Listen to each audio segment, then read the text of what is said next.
Buenos días, soy la doctora Pérez y hoy vamos a hablar de las aberraciones corneales.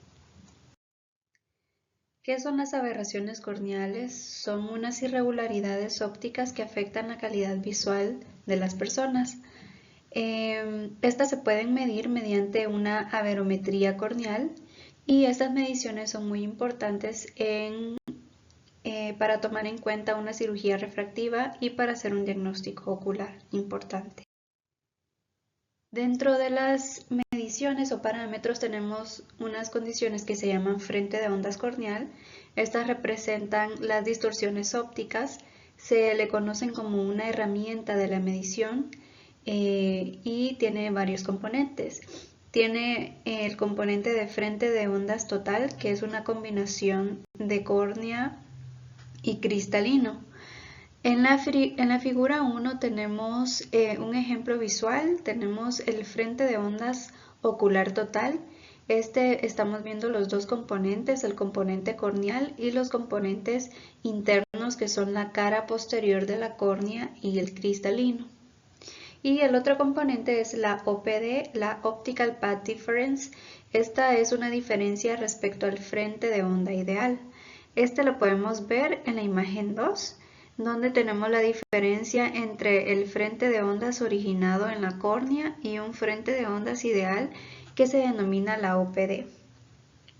Acá podemos ver que el wavefront es idéntico a la OPD, pero con el signo contrario. ¿Cómo podemos clasificar las aberraciones que encontremos? Pues podemos utilizar una clasificación de polinomios de Cernic. Tenemos polinomios de Cernic, que es una representación matemática de las aberraciones y las podemos ir ordenando. Tenemos las de bajo orden, que son astigmatismos y generalmente son un desenfoque visual. Tenemos las de alto orden como las de coma o aberraciones esféricas y aquí tenemos ejemplos de coeficientes de orden 2 como el astigmatismo y el orden 3 como el coma y orden 4 como aberraciones esféricas. Acá tenemos un esquema donde estamos viendo las aberraciones. Se pueden representar como coeficientes de Cernic y se distribuyen en pirámides según el orden y la frecuencia. Tenemos que los de orden 1 están en la punta de la pirámide. En el orden 2 tenemos el desenfoque y astigmatismo. El orden 3, que sería la tercera fila, tenemos el coma. El orden 4, que es la cuarta fila, tenemos las aberraciones esféricas. En la quinta fila tenemos el coma secundario. En la sexta fila tenemos las aberraciones esféricas secundarias. Y las aberraciones de alto orden son aquellas de orden 3 y de orden 5. Son la suma de esos dos y los podemos denominar coma-like. Y también tenemos que la suma del orden 4, o sea, de la fila 4 y del orden 6, se van a llamar spherical-like. Y son aberraciones de alto orden. Aberraciones coma y esféricas. Las que se denominan coma son distorsión en forma de coma. Estas aparecen en el queratocono, son como un signo típico que va a aparecer en la topografía. Las aberraciones esféricas son las que afectan la nitidez general. Un ejemplo de estos son los casos preoperatorios y postoperatorios de una cirugía refractiva. Acá tenemos una imagen donde tenemos un paciente que fue intervenido con LASIK, con láser excimer de primera generación. Podemos ver que la OPD con diámetro pupilar de 3 milímetros es normal, pero se evidencia una aberración esférica positiva con creciente con diámetro de 5 a 7 milímetros. Y tenemos estos dos, vamos a ver una tablita más adelante. Pero esta tablita nos dice que en el año 2003, Vinciguerra y Coles realizaron un estudio de 1000 ojos de sujetos normales y utilizaron un topógrafo llamado CSO tras determinar los valores medios de las aberraciones corneales. y establecieron como patológicos más de 3 desviaciones estándar de los valores promedios encontrados en esta población. Luego lo vamos a ver. Y en ese mismo año pues también realizaron otro estudio, Wan y Coles, y utilizaron un topógrafo de Atlas en una muestra de ojos normales con un diámetro pupilar de 6 milímetros y obtenieron un valor de 0.48 más menos 0.124 micrómetros para las aberraciones de alto orden y de 0.28 más menos 0.086 micrómetros para las aberraciones esféricas, y la denominaron Z4, 0, C4, y de 0.25 más menos 0,135 micrómetros para las aberraciones comáticas C7, C8, C17 y C18. Como lo vamos a ver en esta tabla, esta pues es un resumen de los hallazgos que encontraron en esos estudios. Acá vemos que las aberraciones esféricas son las C12, las aberraciones en coma C7 y C8, y las de alto orden C6, C35. Spherical-like es la suma de orden 4, C10 y C14, y orden 6 de C21 a C27. Coma-like es la suma de orden 3 de C6 a C9, y orden 5 de C11 a C20 y orden 7 de C28 a C35. Entonces en la primera fila podemos ver las aberraciones, las ya mencionadas, aberraciones esféricas, de coma, de alto orden, spherical-like, coma-like, aberraciones esféricas, etc.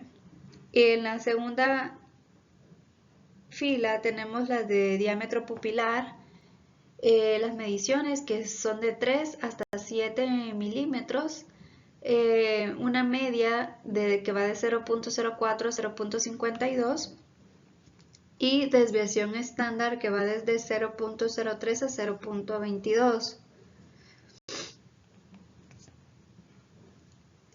Luego tenemos la segunda fila que tiene la segunda desviación estándar,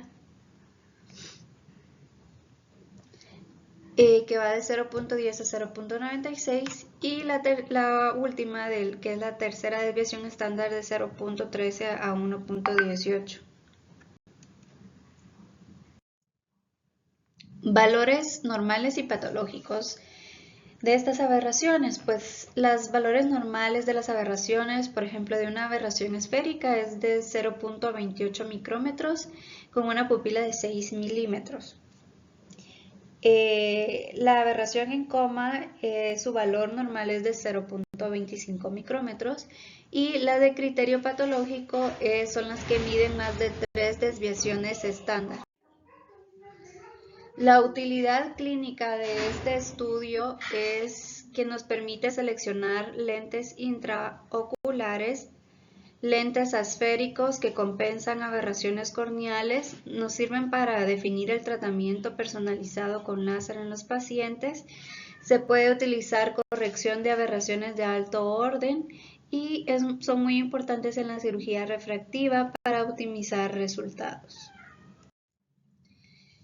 En el tema de queratocono y anillos intracorneales, tenemos que el queratocono va a representar aberraciones elevadas de alto orden y especialmente las que son de tipo coma, como lo habíamos mencionado anteriormente. Los anillos intracorneales reducen el astigmatismo y mejoran la visión del paciente. Se hacen mediante una incisión según el eje del coma mayor para tener una mayor efectividad. La evaluación de la calidad óptica se da mediante este parámetro que se llama PSF, que es Point Split Function. Esta genera una representación de la energía luminosa, genera una simulación visual mediante convolución, y es importante porque evalúa la satisfacción postoperatoria del paciente. Acá tenemos una imagen que nos muestra un mapa de aberración donde se calculó la PSF y se midió la convulsión, y van a poder simular la imagen en la retina del paciente. O sea, cómo cómo lo ve el paciente según cómo llega la información a su retina. Ahora el aparato Visionix es un aparato de alta tecnología que utiliza varios parámetros. Tiene la tecnología de Shak-Harman, que esta va a analizar el frente de ondas para evaluar aberraciones de alto y bajo orden. Va a permitir medir cómo las irregularidades corneales van a afectar la calidad visual del paciente tanto durante el día como en las condiciones de baja iluminación. Los análisis topográficos con anillo de Plácido es otro parámetro que se encarga de medir la curvatura de la córnea mediante la reflexión de un patrón anular sobre su superficie. Van a analizar miles de puntos, más de 100.000 para ser exactos, para generar mapas detallados de elevación y curvatura que son cruciales para detectar las patologías como el queratocono. La separación de aberraciones corneales y oculares. Este parámetro permite medir las aberraciones totales y este aparato Visionix va a distinguir entre las aberraciones originadas en la córnea y las internas del ojo, como las del cristalino, lo que va a permitir un diagnóstico más específico para los casos complejos. Siguiendo con sus parámetros, también nos permite ver la cobertura del área corneal y la resolución. Mediante un sistema que cubre diámetros de córneas desde 0.75 milímetros hasta mayores a 10 milímetros. Esto con una gran precisión y una repetibilidad de 0.03 milímetros, lo que lo hace adecuado para evaluaciones pre- y posoperaciones de cirugía refractiva. Y su parámetro multimodal es que, además de las aberrometrías, el Visionix integra funciones adicionales como tonometría sin contacto, análisis de cámara anterior con una cámara de Scheimpflug y simulaciones de calidad visual mediante el parámetro Point Split Function, que es el PSF, lo que optimiza la gestión de tratamientos y la mejora de precisión diagnóstica. Acá hay una foto donde podemos ver cómo es este aparato, el Visionix, qué imágenes nos puede brindar y cómo es el aparato de forma externa, que va a mostrar un mapa de curvatura anterior, y el segundo es un mapa que muestra la elevación de la córnea. Bueno, y las conclusiones de este tema es que la aberrometría corneal es esencial para un diagnóstico preciso, ayuda a personalizar tratamientos y ayuda a la selección de lentes adecuados, y juega un papel fundamental en la cirugía refractiva y calidad visual. La bibliografía que usamos es esta, Compensation of Corneal Aberration del 2001, también tenemos el TIBUS 2002, y Vinci Guerra del 2003, que es la mayoría de los datos que se sacaron en la presentación. Gracias.